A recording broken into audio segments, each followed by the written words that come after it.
Hello everyone, thanks for tuning in to today's fourth video. We're going to have a look at whether the next 10 to 14 days for today's fourth video. Day 10 will take us to the 18th of January, and we'll be able to extend out beyond that. It says GFS and ECM ensembles because they run to around a couple of weeks. We're going to have a look at CFS V2 at the end of the video for the next 4 weeks. It's back after being away for a couple of days. So yeah, have a look at CFS at the end of the video. Please like, share, subscribe. Thank you so much everybody for doing that. The first video you say was our 7 AM upload, although we did release at 6 o'clock this morning. We've also released weekend broadcast and the ECMWF 42-day look at as well, so please like, share, subscribe on video. Thank you so much, everybody, for doing that for GavsWeatherVids, and yeah, incredible, amazing. Got a channel members live stream coming up at 5 PM, so if you're a channel member, you're around the channel and check into that, and we'll hang out for about an hour and have a chat. And it's going to be nice and chill channel member stream coming up at 5 PM. Right, okay, I'm going to start off with Central England temperature. So the CT is currently standing now at 6.5. It's continuing to fall away from that very warm opening day, where we was, you know, exceptionally warm, even hot, really, compared to average anyway. But now we're down to 6.5. That is 3 degrees above average still. So still really warm, you know, still really mild for the first week of January. But clearly that has come down a lot. We have unravelled at that opening day anomaly, where it was like 10 degrees above average and sitting at 6.5. That will probably stabilise, I think, over the next few days, but later next week that might start dropping again if we begin to generate some cold, frosty nights, as I think we might do later next week. Before we just have a quick look at the CT in January, you know, to put it all into context. So, seventeenth temperature, of course, oldest, most reliable temperature record anywhere on Earth, going back to 1659 on a monthly and yearly basis. If we come down through the years, we get to the current year, or the past year, I suppose, as 2022 has not yet appeared yet, but there's 2021, just establishing that this was our coolest year at 10.26, actually since 2013, which was at 9.61. That's a properly cool year, whereas this year, you know, it's still pretty warm, really. Any CT in the 10s is still going to be a warm year, but that is actually the lowest yearly CT since 2013, so we had our lowest yearly CT for you know, for 8 years. Anyway, in terms of January, so last January was quite cold, actually, at 3.1. That's the coldest January that we'd had since 2010. Now, last really cold January was 2010 at 1.4. In between, we did have a cooler January in 2011, actually, at 3.7. In 2012, so of course that comes after December to remember, so that's the reason that's, you know, quite cool, because still a lot of leftover cold from the December to remember in 2010. Since then, you know, most of January's been quite mild, really. Had a cooler one in 2013, that one had some snow, but otherwise we're in the 4s and 5s and 6s generally with most of these Januaries. So last time we had a 7 Celsius CT January was in 2007 at 7.0. If we go further back through the mists of time, let's have a look at some of the classics. So, of course, we've got January 1987, which contained that incredible freeze-up in the middle part of the month. That actually was not a negative CT January, though, because it turned milder in the final week or so. So actually that comes in at 0.8. Still a very, very cold January, though. But we have to go all the way back to 1979. Can you believe that? For the last time we had a negative CT January. There it is, minus 0.4. That was the last time we had a negative CT January. What about Daddy? What about Daddy of cold winters? Well, of course, that was a negative CT January. It was a phenomenally cold month at minus 2.1. That was absolutely extraordinarily cold. And then, of course, we get February as well, coming in at minus 0.7. So that's the last time we had like 2 months together that had negative CTs in January and February of 1963. That's why it is the daddy of cold winters. What about on the warm side, though? So we talked about some of the colder years. What about the warmer years? So we said that 2007 was exceptionally mild in January. It was CT at 7.0. That's the last time it was in the 7s, you know, for January. If you go all the way back, quite a long way back we have to go.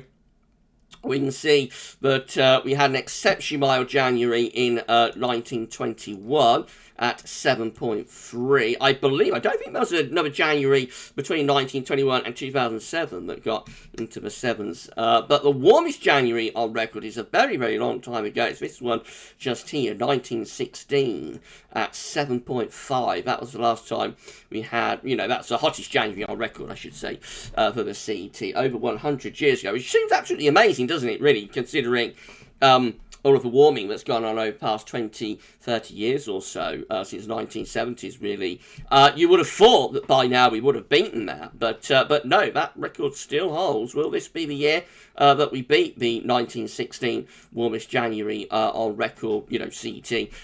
We shall see, time will tell, but for the time being, 1916 still holds the record as the hottest January on record. What about the coldest on record? So it wasn't actually 1963. Notice that we get more negative months back in the 1800s for January, so we got 1881 and 1879, two within 3 years, and 1880 also was pretty cold at 0.9, so you have 3 very cold Januaries there from 1879 to 1881, including 2 sub-zero CT months, but that's not the coldest either. We have to go all the way back, very, very, very, very, very, very long way back to find the coldest on record. Notice 1814, that's another really cold January, minus 2.9, but that is not the coldest on record either. The coldest January on CT record is actually 1795. This year just here with a phenomenally cold month of minus 0.31. Of course, we're back in the little ice age now, so of course that explains why that's so extraordinarily cold. What about 1740? I'm sure you'll be wondering about 1740. So if we go back to that year, we can see that 1714, again, it's a very, very cold January at minus 2.8, but was not the coldest January on record, but it did also have an extremely cold February as well, at minus 1.6, so a pair of extremely cold months in 1714. Of course, that winter follows a prolonged warm period during the 1730s. 1730s generally is a very warm decade, and then it all sort of flips about dramatically in the year of 1740. Anyway, that's going back through the midst of time, and that's brought January into context. So let's come down to the, can't see the current year yet because I have not placed that on the CT page at the UK Met, but it will be appearing here, and we'll find out, at the beginning of February, what the first CT return comes in at the moment. As I say, we're standing at 6.5, which is 3 degrees above average, but is already under the warmest January on record. The warmest January's on record are in the 7th, so we're under that despite that really hot opening day. And I'll be surprised if this is like the warmest January on record, despite that very warm opening day. I think we're going to have frost and whatnot this month, so yeah, I'd be surprised if we beat that 1960 record. So I reckon that 1916 as warmest January on record remains safe probably for another year. But we shall see. We shall see what happens.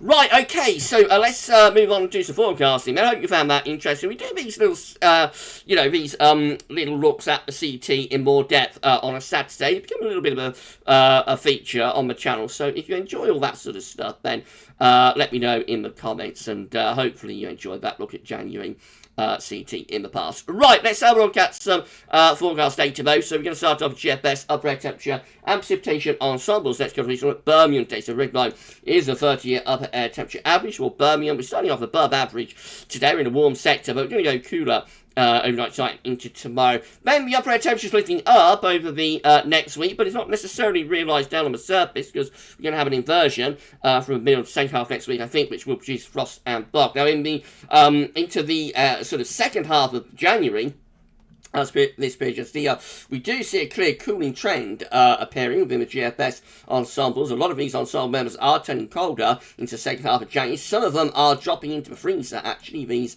outliers down here, but I think, you know, they are outliers. But we can clearly see from the ensemble mean, which is the white line, that there is a cooling trend that's taking place there as we go into the second half of January. So maybe we get some colder weather, you know, from northerly winds or something into the second half of the month. Of course, we can't discount these warmer ensemble members up here, including today's GFS operation run, which is the thick green line. We can't discount those. But definitely like a cooling trend anyway is there as we go through into the second half of January with those upper air temperatures. Precipitation-wise, looking like this, so quite unsettled to start off with, but definitely a drying trend next week as high pressure takes over. And then in the second half of January, it begins to get perhaps more unsettled. And if it's cooling down, there might be a growing threat of some snow, but we won't worry about that too much at the moment. Let's have a look at sea level pressure. So that's going to be rising over the next few days, going to go above 1,040 millibars, and just gradually ease down as we go into the second half of the month, but still pretty high at hovering around 1,020 millibars even then. What about 2 meter temperatures? Let's see how they're looking. So not much of a warm up next week now, actually. The warmest temperature, surface temperature, you know, is probably today, actually, and then into next week just hovering around 5 to 7 degrees, and then later on in the week actually falling as we get an increasing risk of frost and fog. Notice there are several frosty nights to come probably as we get through into the second half of next week and next weekend. Beyond that, hovering quite chilly, you know, staying quite chilly really. Again, if you know some members that are even producing ice days, these ones down here, they are outliers again. And we have got some that are really quite mild as well into the second half of the month. So there's a lot of uncertainty about this second half of the month period, but so it doesn't look excessively mild, I have to say, at the moment. Maybe at times a little bit on the cool side. In terms of snow row, well, of course, we're not going to be on a high pressure over next day, so not going to be any snow to be a part of the month. But as we get to the second half of January, maybe indications there, but we have got some snow spikes to be going at. So this is any type of around like 17th, 18th through to 22nd, 23rd of January onwards. This period just here might, you never know, deliver a little bit of snow. Of course, it's a long way off, so that remains to be seen. Temperature anomalies from the 6th to the 14th of January going to be around or a little bit below average, not a particularly big deviation. Precipitation anomalies from the 6th to the 14th of January, they're going to be largely drier than average, particularly for more eastern areas. Latest wind flow map from earthnullschool.net shows that we're bringing in winds from off the Atlantic today, and in terms of chart data, we see how things looking with the midnight UK Met Euro for midnight on Tuesday. High pressure building to both the south and east of the country, and by the time you get through to Wednesday and Thursday, we're firmly under this large area of high pressure. It will be milder across Scotland, with winds coming in from the west, cloudier and milder there, but for England, Wales and Ireland under the area of high pressure, it's going to be a lot of dry weather, and that could well produce some overnight frost and fog and maybe quite cold temperatures. That continues into the second half of the week as well. This is midnight on Friday. Looks as though that could be pretty frosty, and then all the way up to next weekend, still under high pressure, England and Wales. Maybe just going to get a little bit more unsettled across Scotland and Northern Ireland with this weather front just here. But yeah, I think I'm going to watch out for frost and fog, gruesome twosome, into the second half of next week, especially for England and Wales and Ireland too.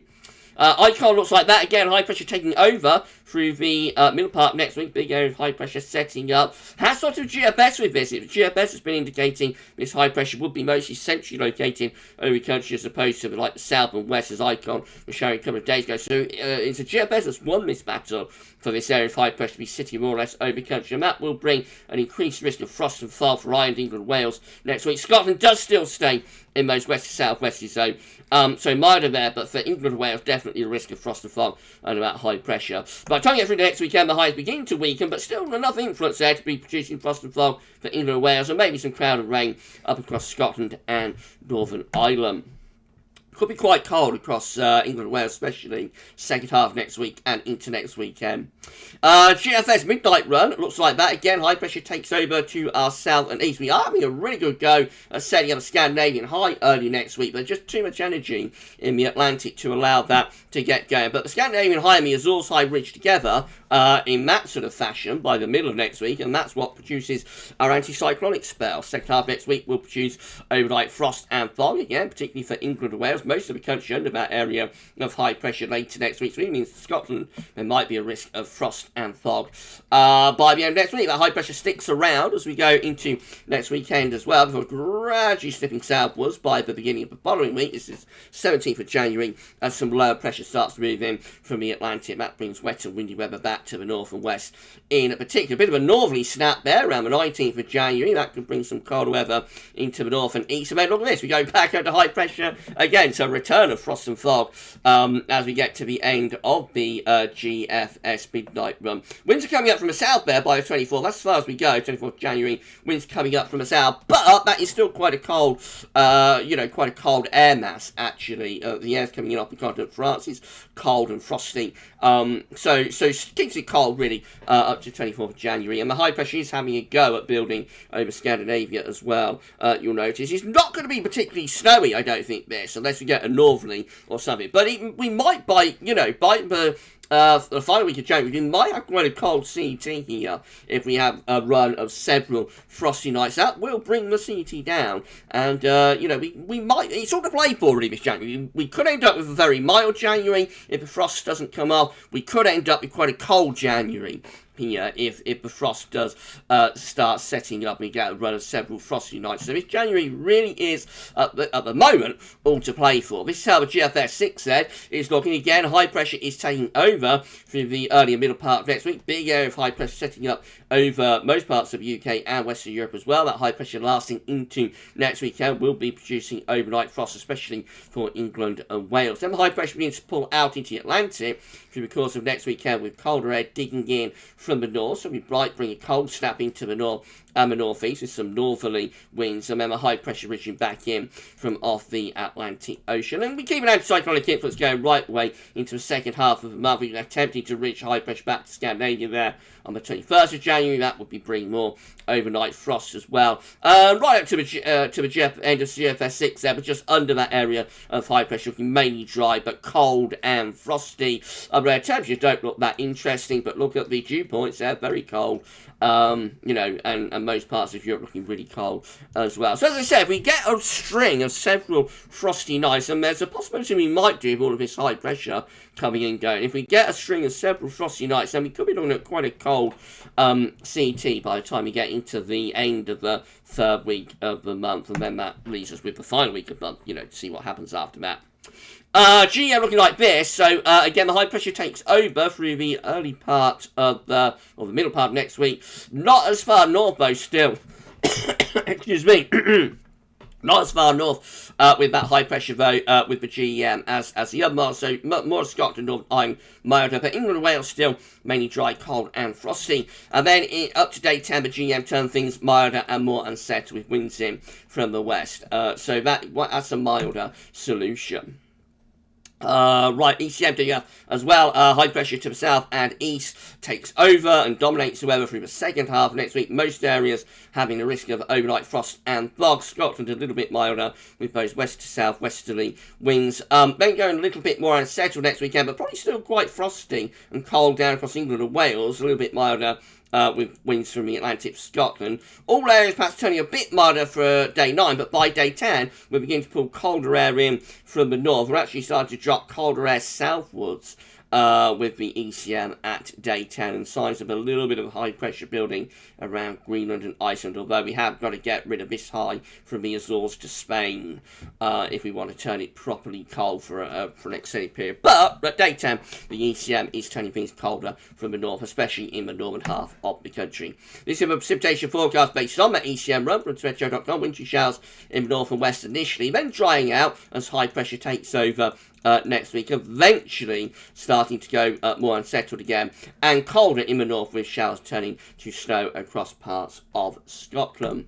These are the options on the table within the ECM ensembles today for day 10 from the Icelandic Met Office. It gets us to the 18th of January. 15 members of the ECM ensembles have high pressure dominating to the west and over the country as well. Low pressure is up here along the jet stream, but this will be a cold scenario with overnight frost and fog. 14 have high pressure over and just to the west of the country, mainly dry, but it's a little bit milder with winds coming in from the North Atlantic. Though it wouldn't take all that much to tilt the wind into the north. 11, pull the high pressure further west and dropping low pressure to the east. That brings down a colder northerly, and that does include the control and the operational run as well. And then another 11 just here, again with a mid-Atlantic ridge and low pressure over to the north of the country. That's going to be unsettled and probably not overly cold, as we're still bringing in wind from the Atlantic. But just need to shunt that trough a little bit further eastwards and would start pulling in some colder air from the north. In 2 weeks' time, these are the options that we've got. Gets to 23rd of January, 13 members of the ECM ensembles then have low pressure to the north and high pressure to the south, so flat, westerly and relatively mild. Another 13 with high pressure right over top of the country. That's going to be dry but probably cold and frosty. 12 with high pressure to the south and low pressure to the north, and again that's going to be a milder scenario. 8 with a Scandinavian high ridging to the northwest of Scotland. That will bring in winds from the east. Obviously that's going to be quite cold. And then 5 with a mid-Atlantic ridge and a trough of low pressure extending through the north and west of Europe. That's going to be the most wintry option. That could bring snow, as we pull in winds from the north, and we've got low pressure dominated as well. And that does include the ECM control run, interestingly. So the 13 there, that's a milder option, and the 12 there, they're our mildest options. And then we've got 13 but are frosty, 8 that are a bit easterly, and 5 that are actually genuinely wintry. So a bit of a split actually within the ECM ensembles between whether it'll be milder or colder in 2 weeks' time. Looks finely balanced, doesn't it? Finally, a CFS V2, these are 500 millibar heights breaking down to week periods. The first week period will take us from the 8th to the 14th of January. The coming week is dominated by high pressure, and although it's mild initially, we may well start to bring some frost and fog into the equation. Week 2 will be the 15th, 21st of January, high pressure then over and to the west of the country, so still high and dry, and again we'll be having to watch out for frost and fog with that area of high pressure. All change for week 3, it's the 22nd, 28th of January, low pressure then takes over. The CFS always wants to get back to low pressure, of course, so that's going to be milder, wetter and windier. And then that goes on into week 4 as well, which is the 29th of January to the 4th of February. Low pressure is in off the Atlantic, so winds remaining westerly, and that's going to be a mild, wet and windy end to January and start to February. Of course it will, but will it come off? We'll see. I don't think the CFS was forecasting much in way of high pressure, mid-January a few days ago. So, as ever with these long-range forecasts, I'm not sure any of them are performing all that well. So let's just watch this space and see how things develop. Right, if you've enjoyed the video, please can you smash the like button, make sure you sub to the channel. Thank you so much for doing that. Drop a comment, let us know about this and all of our videos. And don't forget to tell your friends about GavsWeatherVids. It's amazing, it's incredible. Thank you so much, everyone, for doing that for GavsWeatherVids. And we're done with today's content. We're going to put on around another 6 or 7 subscribers to get to 13.1k. It would be nice to get our first 100 soon. So please give us a sub to our friends and family to subscribe as well and get us to 13,100 subscribers, our first 100 within 13k. That would be absolutely great if you could do that. Right, we're done with today's videos. I have got a channel members live stream coming up though at 5 PM. So if you're a channel member and you're around the channel, then check in and we'll hang out for an hour or so and have a bit of a chat about how things are going with this winter. And yeah, it's going to be a nice hour, nice and chill. Tomorrow we'll start off with the 6 AM upload. We'll have GavsWeatherVids Sunny Roundup tomorrow as well. It's back tomorrow, so check that out. And going to be live streaming from 6 PM. We're going to do Ensembles Watch Live, hopefully tomorrow from 6 PM. So that's the schedule for tomorrow, but you enjoy the rest of your Saturday. And for this video, that's all for now, and thank you so much for watching. Bye for now.